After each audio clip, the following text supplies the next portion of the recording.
Jean chapitre 3 verset 31 « Celui qui vient d'en haut est au-dessus de tous, celui qui est de la terre est de la terre, et il parle comme étant de la terre.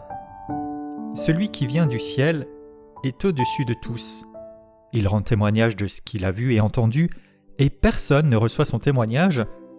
Celui qui a reçu son témoignage a certifié que Dieu est vrai, car celui que Dieu a envoyé dit les paroles de Dieu, parce que Dieu ne lui donne pas l'Esprit avec mesure. Le Père aime le Fils, et il a remis toutes choses entre ses mains. Celui qui croit au Fils a la vie éternelle, et celui qui ne croit pas au Fils ne verra point la vie, mais la colère de Dieu demeure sur lui. »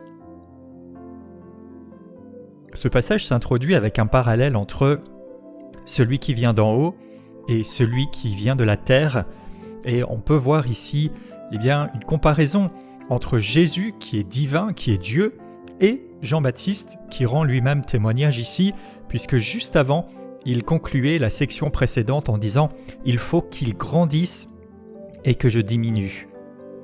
On peut voir aussi plus généralement un parallèle entre le premier homme, c'est-à-dire Adam, qui représente la création humaine, et le second qui est du ciel, c'est-à-dire Jésus-Christ, qui représente la nouvelle création possible en lui, puisque la précédente a été déchue par le péché. On retrouve ça dans 1 Corinthiens 15, versets 47 et suivants. Le premier homme tiré de la terre est céleste, le second est du ciel. Et comme nous avons porté l'image du terrestre, nous porterons aussi celle du céleste. Et puis, il est question à nouveau du témoignage, un témoignage qui n'a pas été reçu ni accepté, comme on le voyait déjà au chapitre 1er à propos de la lumière qui n'a pas été reçue, mais ce n'est pas définitif ni absolu, parce que quand même, certains reçoivent ce témoignage. Et il était dit aussi qu'à ceux qui ont reçu la lumière, elle a donné le pouvoir de devenir enfants de Dieu au chapitre 1er. Et ici, ce verset 33 dit « Celui qui a reçu le témoignage a certifié que Dieu est vrai. » Et ce terme « certifié » ici, c'est comme apposer le sceau, c'est-à-dire valider, témoigner de l'authenticité, confirmer. Et il est dit dans 1 Jean 5, verset 10 que celui qui croit au Fils de Dieu a ce témoignage en lui-même, mais celui qui ne croit pas fait Dieu menteur, parce qu'il n'ajoute pas foi au témoignage que Dieu a rendu à son Fils. Donc, ce n'est pas que la vérité change en elle-même, mais nous certifions, nous acceptons, nous validons ce que Dieu dit, ou bien nous le faisons menteur en fonction que nous recevions ces témoignages, que nous les acceptions. Et puis on revient à celui qui a été envoyé, il dit les paroles de Dieu, il parle de la part de Dieu. Et en fait, Jésus lui-même va témoigner plus tard dans Jean 12, les versets 44 à 50, je vais prendre juste un extrait, mais il va dire que si vous croyez en lui, en fait vous croyez en celui qui l'a envoyé. Parce que, verset 49, « Je n'ai point parlé de moi-même, mais le Père qui m'a envoyé m'a prescrit lui-même ce que je dois dire et annoncer. Je sais que son commandement c'est la vie éternelle, c'est pourquoi les choses que je dis, je les dis comme le Père me les a dites. » Donc Jésus parlait comme envoyé du ciel de la part du Père, et il n'a pas reçu l'Esprit avec mesure, autrement dit, il a reçu la plénitude du Saint-Esprit. Plutôt, des prophètes, des patriarches avaient reçu une mesure de l'Esprit de Dieu. D'ailleurs, le mot « mesure » qui est utilisé ici est celui qu'utilisaient les Juifs pour désigner cette dimension de l'Esprit qui était sur certains serviteurs. Mais Jésus, lui, est nettement supérieur en ce sens qu'il a pleinement l'Esprit de Dieu, pleinement l'onction divine, et même s'il a expérimenté des limites humaines pendant son incarnation, il avait pleinement l'Esprit de Dieu qui l'animait.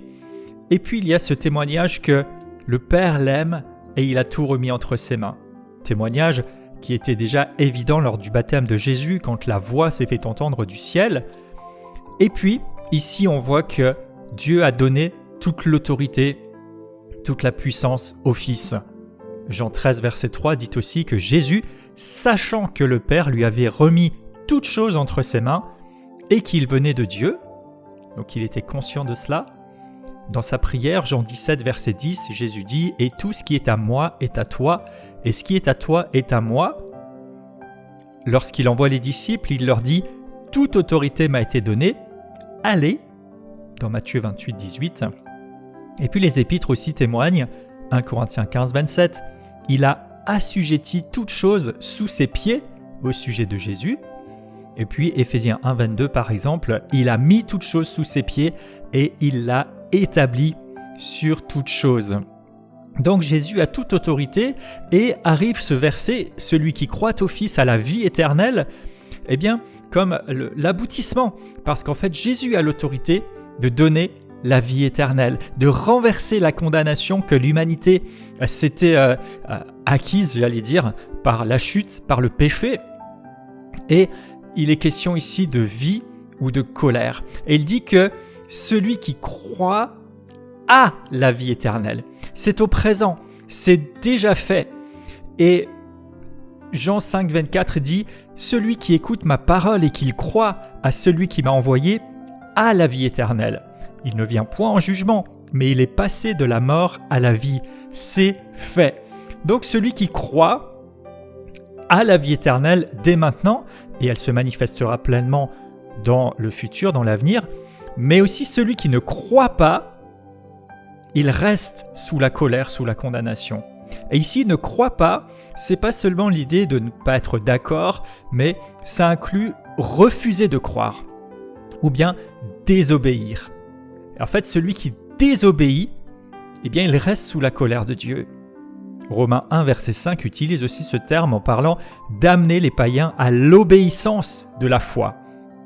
Et croire aussi, ici, c'est un présent actif qui décrit une action en cours. Donc c'est pas non plus juste si quelqu'un a cru une fois par le passé et puis c'est terminé, mais en fait, celui qui croit de façon continue et qui obéit et qui pratique la parole de Dieu, il a la vie éternelle. La foi, c'est obéir. Obéir à Dieu, obéir à la parole de Dieu. Et ne pas croire, c'est désobéir. Donc d'une façon plus générale, on peut dire aussi que désobéir, eh bien, c'est comme ne pas croire. Et ça fait écho à Deutéronome 30,15 où Dieu disait déjà à son peuple « Je mets devant toi la mort et la vie, choisis la vie ». Et Jean-Baptiste conclut ici son témoignage en remettant l'accent sur Jésus et sur le salut, sur le message le plus essentiel qui nous rappelle aussi le verset 16 de ce même chapitre « Car Dieu a tant aimé le monde qu'il a donné son Fils unique afin que quiconque croit en lui ne périsse pas, mais qu'il ait la vie éternelle. » Alors, même s'il a des envoyés, Jésus reste toujours au-dessus de tout et de tous. Personne ne sera jamais plus grand que lui, ni même égal. Tout envoyé devrait toujours diriger, pointer vers le supérieur, vers Jésus. Il est au-dessus de tout, au-dessus de tous, et ce, toujours et partout. Notamment parce qu'il vient d'en haut, notamment parce qu'il parle de ce qu'il a vu et entendu en direct auprès de Dieu lui-même dans le ciel, parce qu'il avait la plénitude du Saint-Esprit et parce qu'il est le Maître suprême de par l'autorité qu'il a reçue. Donc, que les choses célestes, le céleste avant tout Jésus, et puis ce qui correspond à son domaine, prennent le dessus sur les choses terrestres et sur les personnes terrestres, que chaque chose reste à son plan. D'ailleurs, la Bible nous enseigne abondamment aussi à rechercher les choses d'en haut, par exemple dans Colossiens 3, et à ne pas être ennemi de la croix en ne pensant qu'aux choses de la terre, par exemple dans Philippiens 3, 18. Et les paroles qui viennent d'en haut, ce que Dieu dit a la supériorité, est au-dessus de toute parole de la terre. Quand bien même celle-ci serait juste dans une perspective terrestre, la vérité d'en haut est supérieure. Que ce soit une prévision, un diagnostic ou autre chose, la parole qui émane d'en haut est supérieure. Et nous pouvons et devrions, par notre foi, en acceptant cette parole et celui qui a été envoyé, certifier que ce que Dieu dit est vrai. C'est-à-dire mettre le sceau d'approbation ou le tampon, pour un terme plus moderne, ou la signature. Quand vous lisez la parole de Dieu, quand Dieu vous parle, vous pouvez tamponner, signer, valider cette parole. En fait, c'est pas que Dieu ait besoin de notre approbation pour que ce soit vrai, c'est déjà vrai en essence. Mais pour que ça devienne vrai et réalité dans notre vie et nos circonstances propres, eh bien, il a besoin que nous croyions, que nous associons foi, que nous mettions ce sceau, ce tampon, comme un amen, un oui à ce que Dieu déclare. Et quand nous lui faisons confiance, nous pouvons savoir que nous faisons confiance à celui qui a reçu toute autorité. Donc il est largement en position d'agir, d'intervenir dans notre vie et aussi de régner sur nous quand nous nous soumettons à lui avec sagesse et puissance. Aussi, quand nous parlons de Dieu, quand nous annonçons sa bonne nouvelle, eh bien, nous ne voulons pas parler seulement de façon terrestre, juste avec des discours plats, juste avec une forme de philosophie ou une théorie sèche, mais nous devrions parler du ciel, avec la vie qui émane d'en haut, avec la dimension de l'Esprit Saint qui émane d'en haut. Paul, par exemple, témoigne dans 1 Corinthiens 2, versets 4 à 5, « Ma parole et ma prédication ne reposaient pas sur les discours persuasifs de la sagesse, mais sur une démonstration d'esprit et de puissance, afin que votre foi fût fondée, non sur la sagesse des hommes, mais sur la puissance de Dieu. » Et Jésus déjà, dans son jeune âge, Luc 4, 31, parlait avec autorité, et ça a étonné ses auditeurs. Pierre, après l'effusion du Saint-Esprit dans Actes 2, 37, prêche, et ceux qui l'écoutaient eurent le cœur vivement touché. Pourquoi ? Parce que ce n'était pas juste un discours terrestre, intelligemment conçu, ce n'était pas juste des paroles plates ou sèches, mais elles étaient vivantes et vivifiées par l'Esprit de Dieu qui les inspirait. Donc, nous devrions aussi rechercher et aspirer à parler de la part de Dieu, pas juste nos propres discours, paroles ou envies avec nos propres argumentations ou limites humaines, même si toute démarche intellectuelle est évidemment bienvenue, mais être vraiment animé et rempli de l'Esprit de Dieu pour des paroles qui viennent d'en haut et qui ont ce pouvoir de toucher les personnes, de les transformer à la gloire de Dieu et par sa grâce. Et absolument, le plus important revient ici, entendre, accepter et croire Jésus pour avoir la vie. Et si vous ne l'avez pas encore fait, c'est le moment de vous décider.